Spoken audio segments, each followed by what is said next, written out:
করবে। আল্লাহ সুবহানাহু ওয়া তাআলা তার হাবিব মুহাম্মদ সাল্লাল্লাহু আলাইহি সাল্লামের মাধ্যমে আমাদের জন্য অনেকগুলো ভবিষ্যৎবাণী করেছেন, অনেকগুলো সতর্কীকরণ আল্লাহ রাব্বুল আলামিন করেছেন।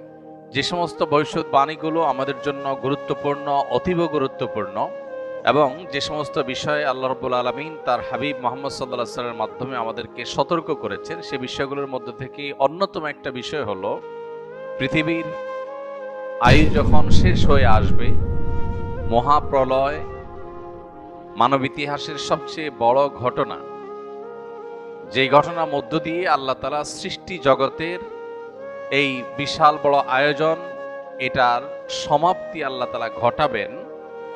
সেই ঘটনার যত নিকটবর্তী হবে পৃথিবী, তত বেশি পৃথিবী ফিতনা সংকুল হবে এবং ফিতনায় পৃথিবী পরিপূর্ণ হয়ে যাবে। এ বিষয়ে নবী করিম সাল্লাল্লাহু আলাইহি সাল্লাম আমাদেরকে বারবার সতর্ক করেছেন, বিভিন্নভাবে সতর্ক করেছেন। নবী করিম সাল্লাল্লাহু আলাইহি সাল্লামের সে সমস্ত হাদিসগুলো পর্যালোচনা করলে দেখা যায় এবং বোঝা যায়, পৃথিবী যত তার পরিণতির দিকে এগিয়ে যাবে, কিয়ামত যত নিকটবর্তী হবে, তত মানুষের জন্য বহুমুখী ফিতনা ধেয়ে আসবে এবং ঈমান ধরে রাখা কঠিন হবে। এ বিষয় সম্পর্কে যত বেশি আমরা জানব, যত বেশি আমরা ঘাটাঘাটি করব, যত বেশি আমরা সতর্ক হব, তত বেশি আমাদের ঈমান, আমাদের আইডেন্টিটি, আমাদের তাকওয়া, আমাদের পরিচয় এবং আমাদের আল্লাহ ভীরুতা ইত্যাদিকে আমরা তত বেশি নিরাপদ এবং সেভ করতে পারবো, যত বেশি আমরা জানব। একজন মানুষ আগে থেকে যখন কোনো ঝড়ের পূর্বাভাস জানে, তখন ঝড় তাকে খুব বেশি লন্ডভন্ড করতে পারে না বা খুব বেশি ক্ষতিগ্রস্ত করতে পারে না, কারণ তিনি আগে থেকে জানেন এই ঝড় আসছে এবং এইভাবে অ্যাটাক এবং আক্রমণ করবে। একজন ঈমানদার সেজন্য কিয়ামত পূর্ববর্তী ফিতনাগুলো সম্পর্কে যখন তিনি সচেতন হবেন, সতর্ক হবেন, তখন ফিতনা তার ঈমানকে লন্ডভন্ড করে দিতে পারবে না। আর এই জন্য এই বিষয়ে মুহাদ্দিসিনে কেরাম হাদিসের মৌলিক গ্রন্থগুলোতে বিভিন্ন অধ্যায় রচনা করে করে আমাদেরকে সতর্ক করেছেন, কিন্তু এগুলো নিয়ে আমাদের সমাজে খুব বেশি আলোচনা নাই, খুব বেশি চর্চা নাই, এবং আমরা খুব বেশি সতর্ক নই। এই সৃষ্টি জগৎ একসময় শেষ হবে, এটা আমাদের বিশ্বাসের গুরুত্বপূর্ণ একটা পার্ট বা অংশ। যেই ঘটনার মধ্য দিয়ে এই সৃষ্টি জগৎকে আল্লাহ তাআলা শেষ করবেন, এই সৃষ্টি জগতের মহা সংসারের এই আয়োজন পুরাটাকে আল্লাহ রাব্বুল আলামিন ক্লোজ করবেন, এবং সেই ঘটনার ভয়াবহতা কি হবে না হবে পুরো কোরআনের শুরু থেকে শেষ পর্যন্ত বারবার বিভিন্ন জায়গায় সেই বিষয়গুলো আল্লাহ তাআলা আলোকপাত করেছেন। আর এই জন্যই আমি সবসময় আপনাদেরকে উদাত্ত আহ্বান করি, আপনারা কোরআনটা অর্থ সহকারে অনুগ্রহ করে একজন মুসলিম হিসাবে বুঝে পড়ার অভ্যাস গড়ে তুলুন। কোরআনে কারীম যদি আপনি অর্থ সহকারে বোঝার অভ্যাস গড়ে তোলেন এবং পড়েন, তাহলে ইসলাম সম্পর্কে আপনি কমপ্লিট একটা ধারণা পাবেন। আর না হলে ইসলাম সম্পর্কে আজকে একটা বিষয় জানলেন, একটা সাইড জানবেন, আবার আরেক সাইডে আপনি জানলেন না, সেই সাইডে আপনার অজানা থেকে যাবে, অস্পষ্টতা থেকে যাবে, এখানে বিভ্রান্তির আশঙ্কা তৈরি হবে। এজন্য আপনি কালেকটিভলি ইসলামকে জানার যদি চেষ্টা করেন, তাহলে তার জন্য সবচেয়ে বড় এবং ভালো উদ্যোগ হবে কোরআনে কারীমের শুরু থেকে শেষ পর্যন্ত অর্থ সহকারে বুঝে পড়া। এই কোরআন পড়লে আপনি দেখবেন যে আল্লাহ তাআলা বারবার করে কোরআনে, বিশেষ করে শেষের পাড়ায় এবং শেষের দিকে এসে এই মহাপ্রলয়, এই পৃথিবীর ধ্বংসের যে ঘটনা, সেটা সম্পর্কে আল্লাহ আলোকপাত করেছেন। কোরআনে কারীমের সাধারণত সেই মহাপ্রলয়কে আস-সাআহ অর্থাৎ সেই গুরুত্বপূর্ণ ক্ষণ, মুহূর্ত বলে অভিহিত করেছেন, এবং এই মহাপ্রলয় যখন হবে তখন কি হবে তার বর্ণনা কোরআনে কারীমের বিশেষ করে শেষের সূরাগুলোতে আমরা প্রায় সময় নামাজের মধ্যে পড়ি। সূরা আল কারিআ, সূরা আল আদিয়াত, সূরা ইযা যুলজিলাতিল আরদু জিলজালাহা, এসব সূরাগুলোতে আল্লাহ তাআলা কিয়ামতের ভয়াবহতা সম্পর্কে আলোকপাত করেছে, এবং শেষের দিকে প্রায় বেশিরভাগ সূরাতে এই বিষয়ে আলোচনা রয়েছে। এই মহাপ্রলয়, যেটার মধ্য দিয়ে আল্লাহ তাআলা ঈসা আলাইহিস সালামের সিংহা ফুৎকারের মাধ্যমে সৃষ্টি জগতের সবকিছুকে শেষ করবেন, এবং এই পাহাড় তুলার মতো যখন উঠতে থাকবে, গোটা সৃষ্টি জগতের সব প্রাণীকে আল্লাহ যখন শেষ করে ফেলবেন, কেউ থাকবে না, যেদিন আল্লাহ বলবেন লিমানিল মুলকুল ইয়াউম লিল্লাহিল ওয়াহিদিল কাহ্হার। পৃথিবীতে বহু মানুষ, বহু রাজত্ব, ক্ষমতা, দাপট, বহু কিছুর অহংকার নিয়ে ঘুরে বেরিয়েছ, কিন্তু আজ এক আল্লাহর কর্তৃত্ব ছাড়া, শ্রেষ্ঠত্ব ছাড়া, অস্তিত্ব ছাড়া আর কেউ নেই, এমনকি ফেরেশতারাও নেই। সবাইকে আল্লাহ তাআলা শেষ করে পুনরায় আবার সৃষ্টি করে মানুষের হিসাব নিকাশ গ্রহণ করবেন। এই যে ঘটনার মধ্য দিয়ে আল্লাহ তাআলা সৃষ্টি জগতের এই সব আয়োজন শেষ করবেন, সর্বশেষ প্রাণীটারও প্রাণ কেড়ে নেওয়া হবে, সবাই মৃত হয়ে যাবে, আল্লাহ ছাড়া কেউ থাকবেন না, সেটাই হলো মহাপ্রলয়। সেটাকে আমরা অনেকে কিয়ামত বলি। এই যে মহাপ্রলয় বা কিয়ামত, এটার সময় যত ঘনিয়ে আসবে, পৃথিবীর আয়ু যত শেষের দিকে যাবে, ইমানদারদের ইমানের উপরে টিকে থাকাটা তত চ্যালেঞ্জিং হবে। এটাকেই হাদিসের পরিভাষায় ফিতনা বা ফিতান বলা হয়েছে। মুহাদ্দিসিনে কেরাম কিতাবুল ফিতান, ফিতনা সম্পর্কিত অধ্যায় রচনা করেছেন। সেখানে কি ভাবে ফিতনা পতিত হতে পারে, ফিতনার গতি প্রকৃতি কেমন হতে পারে, সেগুলো সম্পর্কে ধারণা দেওয়া হয়েছে। নবী সাল্লাল্লাহু আলাইহি সাল্লামের একটি হাদিসের দিকে তাকালে আমরা দেখতে পাই, তিনি বলেছেন কিয়ামত যখন নিকটবর্তী হবে তখন পৃথিবীতে ফিতনা ছেয়ে যাবে। কিরকম ছেয়ে যাবে? কাওয়াকাইল মাতারি, বৃষ্টির ফোঁটা যেরকম পতিত হয় একের পর এক, একটার পর একটা ফিতনা পতিত হবে। মানুষ একটা ফিতনার মোকাবেলা করতে না করতে আরেকটা ফিতনা এসে পড়বে। রাত যেরকম, অন্ধকার যেরকম রাতকে ছেয়ে যায়, রাত হলে অন্ধকার যেরকম সব জায়গাকে ছেয়ে যায়, এমন কোনো জায়গা বাদ থাকে না যেখানে অন্ধকার ঢুকে না। ঠিক কিয়ামতের আগে ফিতনা সব জায়গাকে ছেয়ে যাবে। পৃথিবীর যে প্রান্তে মানুষ থাকুক, যেই মানুষই থাকুক, আলেম গায়রে আলেম, কেউ রক্ষা পাবে না, সবাইকে ফিতনা ছেয়ে যাবে। এই বিষয়ে নবী সাল্লাল্লাহু আলাইহি ওয়াসাল্লাম আমাদেরকে সতর্ক করার মানে হলো, ঝড় আসতে পারে, তোমরা যখন সে সময় পৃথিবীতে থাকবে তোমরা সতর্ক থাকবে এবং ফিতনা তোমাদের ঈমান হরণ করবে। তো এইরকম পরিস্থিতি সম্পর্কে নবী করিম সাল্লাল্লাহু আলাইহি ওয়াসাল্লামের অনেকগুলো হাদিস পাওয়া যায়। আমরা এখন মেলালে দেখি সেই সময়টা আমরা শুরু করেছি, সেই সময়টাতে প্রবেশ করা। এটা কতদূর প্রলম্বিত হবে, কতদিন দীর্ঘায়িত হবে, কত বছর চলবে, সেটা কি 100 বছর চলবে না 1000 বছর চলবে, আল্লাহ তাআলা ভালো জানেন। তবে ফিতনার মধ্যে আমরা প্রবেশ করে ফেলেছি। খোদ নবী করিম সাল্লাল্লাহু আলাইহি ওয়াসাল্লামের সময় থেকেই সাহাবায়ে কেরাম ফিতনার আশঙ্কায় শঙ্কিত থাকতেন, সব সময় ভয়ে ভীত থাকতেন এবং এই ফিতনার আক্রমণে সতর্ক থাকতেন। তাহলে আজ প্রায় 1450 বছর পর নবী সাল্লাল্লাহু আলাইহি ওয়াসাল্লাম যে ফিতনার কথা বলেছেন, আমরা তাকালে দেখি অফিসে যাই সেখানে ফিতনা, শিক্ষা প্রতিষ্ঠানে যাই সেখানে ফিতনা, ফ্যামিলিগত জীবনে প্রবেশ করলে সেখানে ফিতনা। ফিতনা ছাড়া আমরা কিছু দেখিনি। এমনকি ধর্মীয় প্রতিষ্ঠানগুলোতেও নানাবিধ ফিতনা। ফিতনা জিনিসটাকে আমরা অনেকেই ফিতনা বিষয়ে পরিপূর্ণ ক্লিয়ার না বা পরিষ্কার না হয়তোবা। ফিতনা মানে আমরা ধোঁয়াশা বলতে পারি, বিভ্রান্তি বলতে পারি। কোথাও আপনি দেখতে পাচ্ছেন মরিচিকা, যে মরিচিকা আপনি দেখছেন খোলা চোখে পানি, সেটা আসলে পানি না, সেটা মরিচিকা। এটা এক প্রকারের ফিতনা। এটাকে আপনি মনে করছেন অনেক ভালো, সেটা আসলে ভালো না, তার পেছনে লুকিয়ে আছে কালো অন্ধকার। ঠিক একইভাবে কিয়ামতের আগে মানুষ ডিসিশন নিতে পারবে না, সিদ্ধান্ত গ্রহণ করতে পারবে না। এমন এমন ইস্যু আসবে যে ইস্যুতে তার ঈমান নিয়ে সে সন্দেহের দোলাচলের মধ্যে পড়ে যাবে, যা আসলে আমি ঠিক আছি, আমার বিশ্বাস আদৌ ঠিক আছে। এমন এমন ক্রাইসিস আসবে, কখনো হয়তো উন্নয়নের নামে, উন্নতির নামে, গবেষণার নামে, জীবনমানকে উন্নত করার নামে, সায়েন্স এবং টেকনোলজির নামে, নানা নামে পৃথিবীতে এমন এমন পরিবেশ তৈরি হবে যে মানুষ রীতিমতো তার বিশ্বাস, তার ঈমান নিয়ে সংশয়ের মধ্যে পড়ে যাবে।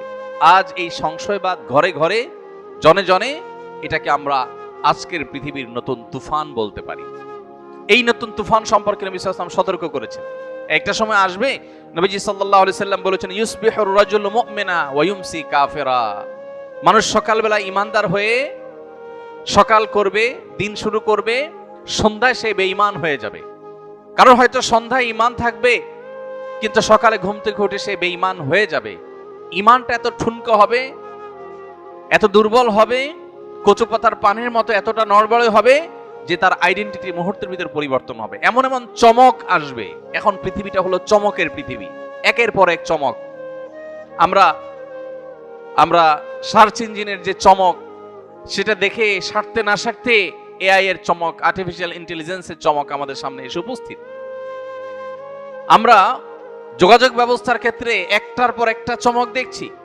মানুষকে আল্লাহ তাআলা এমন এমন সক্ষমতা দিচ্ছেন, মানুষের ব্রেইনে এমন এমন ইস্যু আল্লাহ তাআলা দিচ্ছেন, এমন এমন আইডিয়া আল্লাহ তাআলা মানুষের মধ্যে দিচ্ছেন, যেই জিনিসগুলো অনেক ক্ষেত্রে আমাদেরকে রীতিমতো সন্দেহের মধ্যে ফেলে দেয় যে আসলে মানুষ এবং মানুষের সৃষ্টিকর্তা আল্লাহ রাব্বুল আলামিন এবং সৃষ্টি জগৎ এই দুইয়ের মধ্যে পার্থক্য করা আমাদের জন্য কঠিন হয়ে যায়। ভাইরা আমার, ফিতনা কতভাবে পতিত হতে পারে, কত দিক থেকে আসতে পারে, সেটা আমাদের ধারণা এবং কল্পনারও বাহিরে। কিয়ামত যত নিকটবর্তী হবে, মানুষের ঈমানদারের আইডেন্টিটি ধরে রাখা তত কঠিন হবে। এটাই ফিতনা। সেই সময়টা আমরা শুরু করেছি, প্রবেশ করেছি, পার করছি। যত সময় যাবে এই ক্রাইসিস, এই সংকট আরো বাড়বে, আরো বৃদ্ধি পাবে। নবী করিম সাল্লাল্লাহু আলাইহি সাল্লাম আমাদেরকে সতর্ক করেছেন। তিনি বলেছেন, বাদিরু বিল আমালি ফিতানা কাকিতা'আল লাইলিল মুজলিম। তোমরা ভালো কাজ, নেক আমল করার জন্য প্রতিযোগিতায় লিপ্ত হও এবং দ্রুততার সাথে অগ্রসর হও ভালো কাজের দিকে।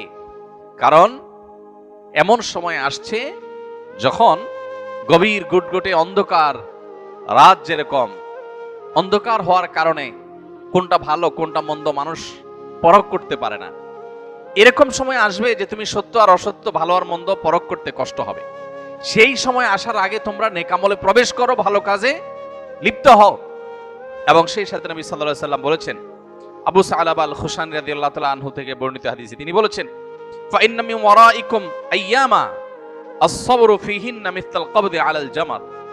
নবীজি বলেছেন সাহাবীদেরকে লক্ষ্য করে যে তোমরা চলে যাওয়ার পরে পৃথিবীতে এমন একটা সময় আসবে যখন দ্বীনের উপরে, ইসলামের উপরে, ঈমানের উপরে টিকে থাকাটা এটা জ্বলন্ত কয়লা হাতের উপরে নিয়ে থাকা যেরকম কঠিন, ওইরকম কঠিন হয়ে যাবে।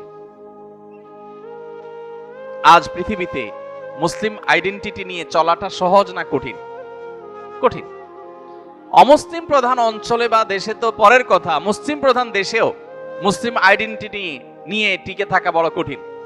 আপনার দাড়ি থাকবে, টুপি থাকবে, আপনি নামাজ পড়বেন, হালাল হারাম মেনটেন করবেন, আপনি মাহারাম মেনটেন করবেন, আপনি সিরিয়াস দিন পালন করবেন, কোরআন হাদিসের প্রত্যেকটা আদেশ শেষে মানার চেষ্টা করবেন, আল্লাহর দাসত্ব এবং আবদিয়তকে আপনি ধারণ করে চলার চেষ্টা করবেন। সমাজই আপনাকে আলাদা চোখে দেখবে, বলবে যে এটা বেকার হয়ে গেছে, এই লোকের মাথা কেউ নষ্ট করছে। আপনি জাতে উঠতে পারবেন না। জাতে ওঠার জন্য আপনাকে অনেক অপকর্ম, অনেক গুনাহের কাজ, অনেক পাপের কাজ, কোরআন হাদিসের বাইরে আপনাকে যেতে হবে। এই যে একটা প্রবণতা, এটা আমাদের সেই সময়ের কথা স্মরণ করিয়ে দেয় যে সময়ের কথা নবীজি বলেছেন যে এমন একটা সময় আসবে যে ঈমানের উপর টিকে থাকাটা জ্বলন্ত কয়লা হাতে রাখার মতো কঠিন হবে। ভাইরা আমার, এখন আপনার সন্তানটা নামাজ কালাম পড়ে, দিনদার, সে হারামে যায় না। সমাজের বেশিরভাগ মানুষ পাপাচারে লিপ্ত, নামে মুসলমান, দিন থেকে সরে গেছে। ওই যে ফিতনার কারণে তারা দিন থেকে সরে গেছে। এই মানুষগুলোর কাছে আপনি বরং ভিন্ন গ্রহের কোনো বাসিন্দা। আপনি বরং সমাজ বুঝেন না, সামাজিকতা বুঝেন না, আপনি বরং অসামাজিক, আপনি বরং সেকেলে, আপনি পুরাতন, আপনি আধুনিক না, আপনি পিছিয়ে পড়া, আপনি সমাজের বোঝা, আপনি স্মার্ট না। হাজারটা ট্যাগ আপনাকে দেয়া হবে। ভাইরা আমার, এই কথা নবী সাল্লাল্লাহু আলাইহি সাল্লাম বলেছেন যে একটা সময় আসবে যখন ঈমান এর উপরে অটল থাকা, অবিচল থাকাটা হাতের উপরে জ্বলন্ত কয়লা ধরে রাখার মতো কঠিন হবে। নবীজি বলেছেন, লিল আমিলি ফীহিন্না মিসলা আজরি 50 রাজুলা ইয়ামালুনা মিসলা আমালিকুম। নবীজি বলেছেন ওই রকম কঠিন সময়ে যখন ইসলামের উপরে টিকে থাকা কঠিন হবে। আপনি দেখুন সারা পৃথিবীতে, আপনি মুসলিম হন, ভালো মুসলিম হন, তাহলে সব বাধা। আপনি ইসলাম ছেড়ে দিলে আর বাধা নেই। ফিলিস্তিনের মানুষ তারা যদি মুসলমান না হয়ে অন্য কোন আইডেন্টিটি তাদের হতো, তাদের এত কষ্ট করতে হতো না। কাশ্মীরের মানুষগুলো যদি মুসলমান না হয়ে, ইসলাম না হয়ে অন্য কিছুকে ধারণ করতো, তাহলে জুলুম তাদেরকে সহ্য করতে হতো না। গত দীর্ঘ বহু বছর ধরে আমাদের দেশে জঙ্গিবাদের নামে, রাজাকারের নামে, বিভিন্ন নামে ধর্মীয় লেবাসধারীদেরকে যে কোণঠাসা করা হয়েছে, এরা যদি এই ধর্মীয় লেবাস, ধর্মীয় আইডেন্টিটি, ধর্মীয় মূল্যবোধকে ধারণকারী না হতেন, তাহলে এত বাধার মুখোমুখি তারা হতে হতো না।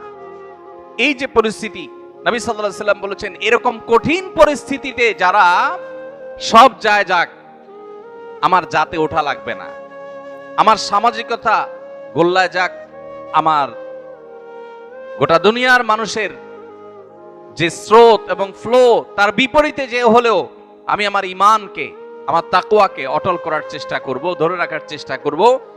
এই প্রতিজ্ঞা যদি কেউ করে এবং সে টিকে থাকতে পারে, নবীজি বলেছেন সেই লোক একজন আমল করে যে সওয়াব পাবে, সাহাবীদেরকে বলেছেন তোমরা 50 জন আমল করলে যে পরিমাণ সওয়াব পায় সে একজন সে সওয়াব পাবে। 50 জনের আমলের সওয়াব একজন পাবে। নামাজ পড়বে এক ওয়াক্ত, সওয়াব পাবে 50 ওয়াক্তের, 50 জনেরটা। সাহাবায়ে কেরাম অবাক হয়ে জিজ্ঞাসা করলেন, হে আল্লাহর রাসূল, আপনি যে 50 জনের কথা বলছেন, ইয়া রাসূলুল্লাহ মিথলু আজরিনা 50 মিন্না আও মিনহুম, যে 50 জনের কথা বলছেন এটা কি আমাদের মতো সাহাবীদের মতো 50 জন নাকি তাদের 50 জন? কারণ সে আমলের 50 জনের কোয়ালিটি তো আর এই আমলের 50 জনের কোয়ালিটি এক না। তো সাহাবীরা জিজ্ঞাসা করছেন, ওই ফিতনার সময় যখন বাধার একের পর এক পাহাড় এবং প্রাচীর দেয়াল উঠবে, তখনও যদি কেউ ঈমানের উপরে টিকে থাকতে পারে, তাদের একজন আমল করলে 50 জনের যে সওয়াব দেওয়া হবে, সেই 50 জন কি সাহাবীদের 50 জন নাকি তাদের সময়ের 50 জন? নবীজি সাল্লাল্লাহু আলাইহি সাল্লাম বলেছেন ক্বালা বাল আজরু 50 মিনকুম, তাদের সময় না, তোমরা যারা সাহাবী তোমাদের মতো 50 জনের সওয়াব তাকে দেওয়া হবে। ভাইরা আমার, এইজন্য যেখানে ঈমান এবং আমলের উপর টিকে থাকা খুব বেশি চ্যালেঞ্জিং মনে হবে, বুঝতে হবে ফিতনা উপস্থিত হয়ে গেছে। এখন আমার তাকওয়া, আমার ফিতনার সময় যে রোল প্লে করার কথা হাদিস আমাকে উৎসাহিত করেছে, সেটি আমার করার কথা। এজন্যই স্যাক্রিফাইস, এজন্যই ত্যাগ করতে হয়। সমাজের সবাই বলবে না এত হিসাব নিকাশ করে চলা যায় নাকি? আমি বলবো হ্যাঁ, চলা যা না গেলে অচল হয়ে যাব, কিন্তু আমি ছাড়বো না, আমি ঈমানকে ধারণ করে রাখবো। আল্লাহ তাআলা ফিতনার সময় আমাদেরকে এভাবে ঈমানকে, আমাদের আইডেন্টিটিকে, আমাদের তাকওয়াকে সেভ করার তৌফিক দান করুন। চতুর্দিকে তাকালে দেখব যে সামাজিকতার হাতছানি, আরে সমাজের সাথে তাল মিলাইতে হয়। প্রত্যেকটা লোকের মধ্যে দেখবেন এই প্রবণতা। ঈমানদার কখনো পরিপূর্ণ তথাকথিত সামাজিক হবে না। বহু কাজে ঈমানদার বলবে না সমাজ কি বলে দেখার দরকার নেই, আমার ঈমান আমল কি বলে আমি সেটা দেখবো, তাতে যদি গোটা সমাজের বিরুদ্ধে যেতে হয় যাব। এটাই হলো ঈমানের দাবি, এটা হলো তাকওয়ার দাবি, এটাই হলো অটল এবং অবিচল থাকার কথা। আব্দুর রহমান ইবনে সাইবা রাদিয়াল্লাহু তাআলা আনহুর হাদিস আমাদের সবার কাছে মাথায় থাকা উচিত, লিখে রাখা উচিত, চোখের সামনে রাখা উচিত। তিনি বলেছেন, নবী সাল্লাল্লাহু আলাইহি সাল্লাম থেকে তিনি শুনেছেন, বাদা আল ইসলামু গরিবান ওয়া সায়াউদু কামা বাদা ফাতুবা লিল গুরাবা।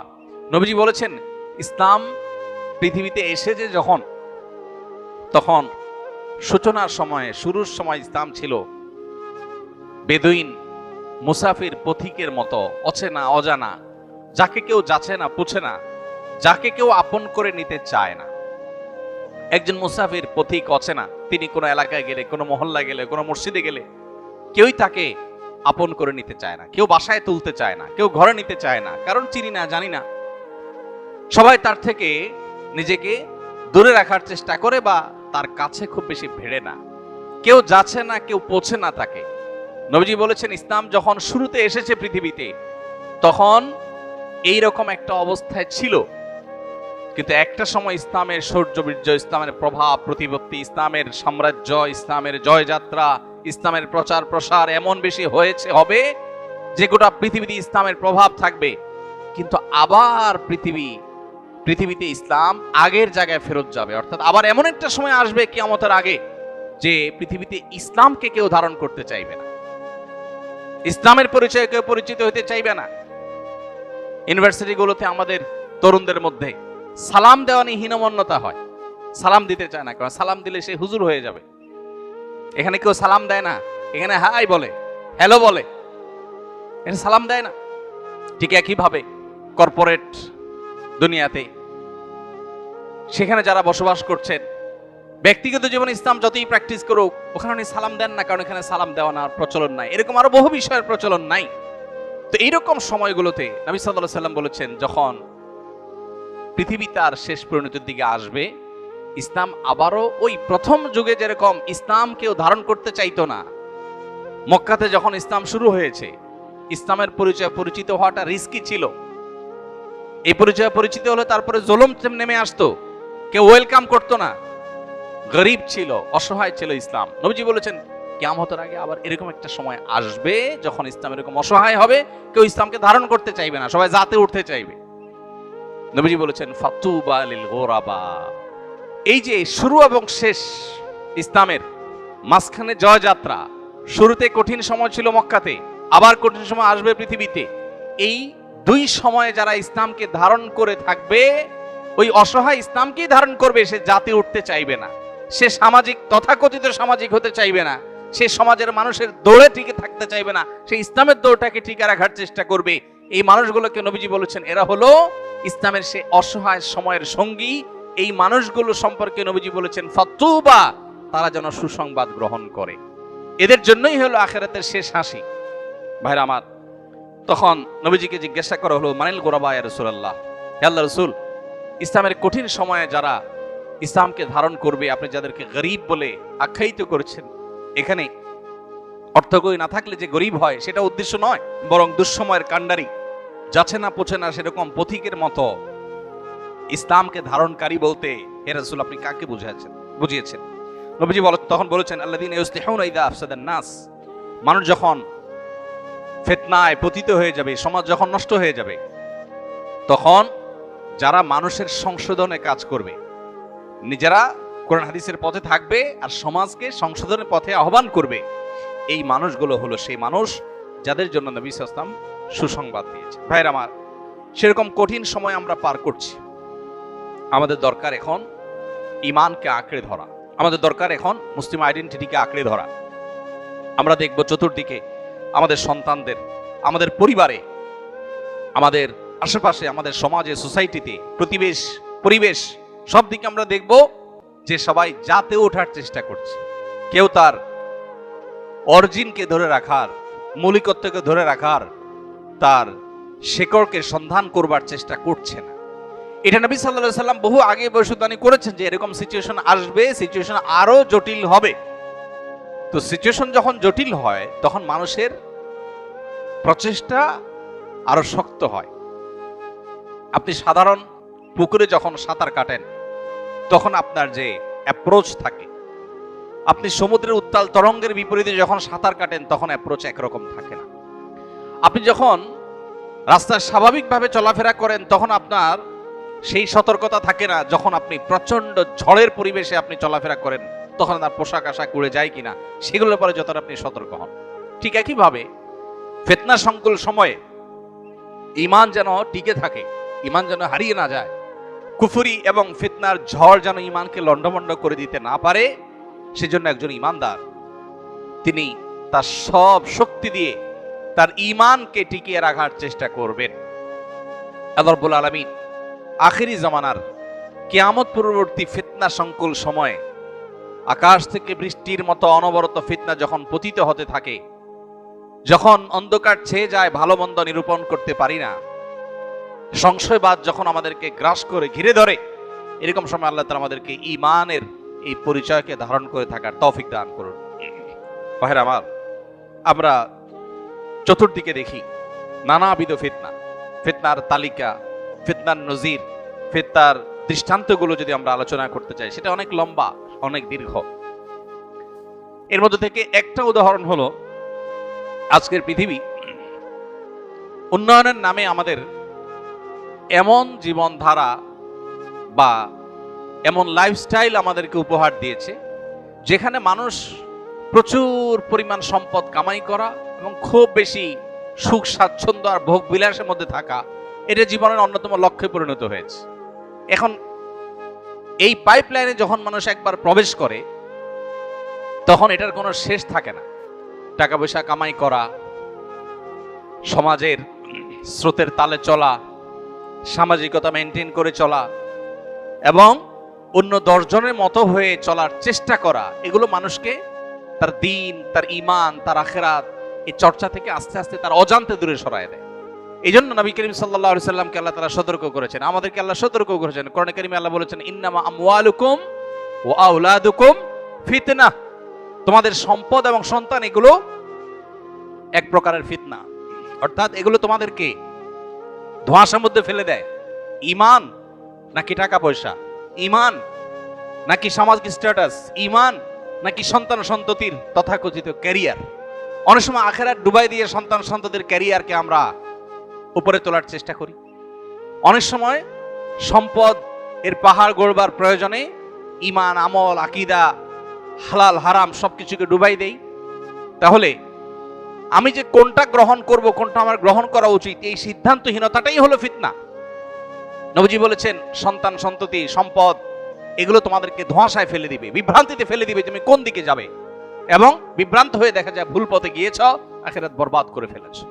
এর বাইরে আজ ভালো এবং মন্দের যে মাপকাঠি, এই মাপকাঠিগুলো পরিবর্তন হয়ে যাচ্ছে।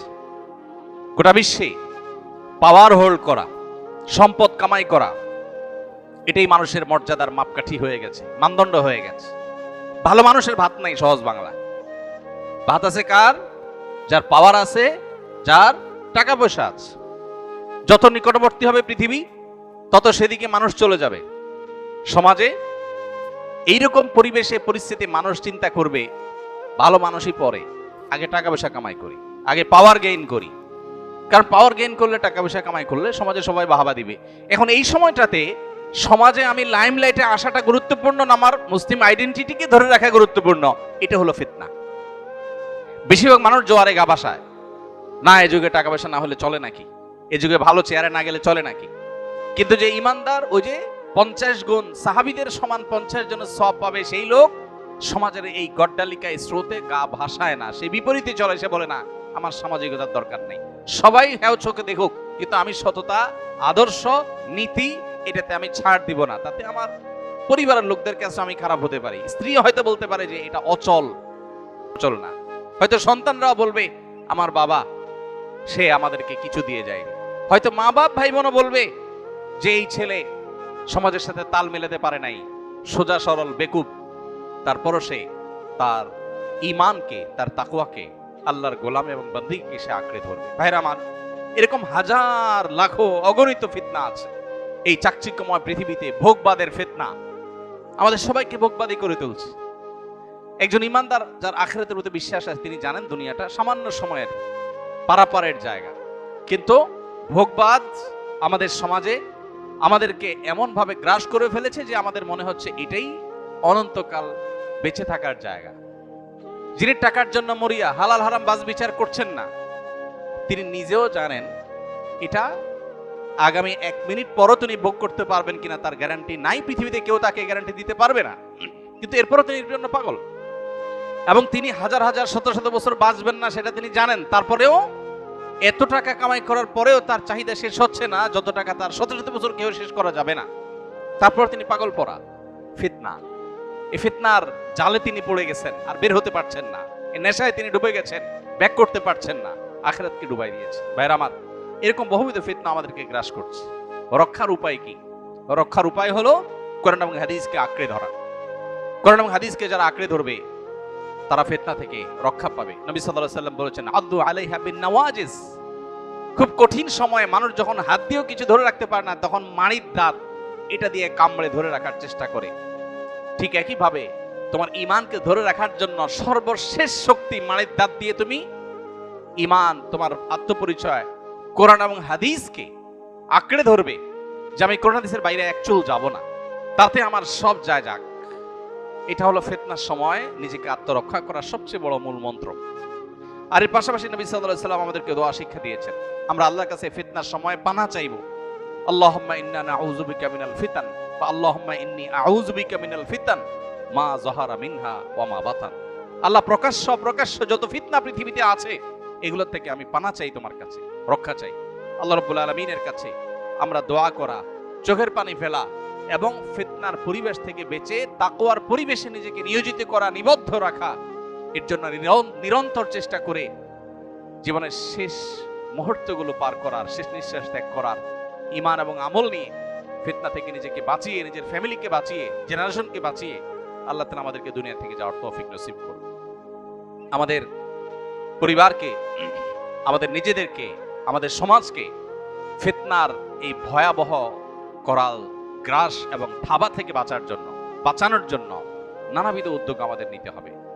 সবকিছুর আগে সতর্ক হতে হবে যে ফিতনা আসছে, ধেয়ে আসছে এবং ছেয়ে যাচ্ছে, এবং এই ফিতনায় বহু মানুষ হারিয়ে যাচ্ছে। এটা হলো স্রোতের পানির মতো, বানের পানির মতো। সমুদ্রের বিশাল বড় স্রোত এসে সবকিছুকে টেনে সমুদ্রের মধ্যে গ্রাস করে নিয়ে যায়। এক এক ফিতনা এসে হাজার হাজার মানুষের ঈমান আমলকে নিয়ে যায়। তরুণদের জন্য হাজার রকমের ফিতনা পৃথিবীতে আছে। এই যে বিটিএস ফ্যান হচ্ছে আমাদের ছেলেমেয়েরা, আমাদের তরুণরা, তাদের যে আকর্ষণ করবার মতো ক্ষমতা, সম্মোহনী শক্তি, দুর্বল করে ফেলার যে শক্তি, এটার ফলে নিজের অজান্তে আমি তাদের ফ্যান হয়ে যাচ্ছি। কখনো খেলোয়াড়দের ফ্যান হয়ে যাচ্ছি, কখনো তথাকথিত বিভিন্ন তারকাদের ফ্যান হয়ে যাচ্ছে, যে আমি আমার ট্র্যাক থেকে সরে যাচ্ছি, আমি ইসলাম থেকে সরে যাচ্ছি। কখনো ক্রীড়ার নামে, কখনো কৌতুকের নামে, কখনো বিনোদনের নামে, কখনো অন্য কোনো নামে এমন এমন চমক আসছে যে চমকগুলো দেখে আমি হারিয়ে যাচ্ছি। ওই স্রোত খড়কুটোর মতো করে আমাকে ভাষায় নিয়ে যাচ্ছে এবং তার ভিতরে সে গ্রাস করে নিয়ে যাচ্ছে, আমি টেরও পাচ্ছি। আল্লাহ রাব্বুল আলামিন আখিরি জামানার এই সমস্ত ফিতনা থেকে আমাদেরকে হেফাজতে রাখুন, আমাদের ঈমান আমলকে আল্লাহ তাআলা হেফাজতে রাখুন। ফিতনা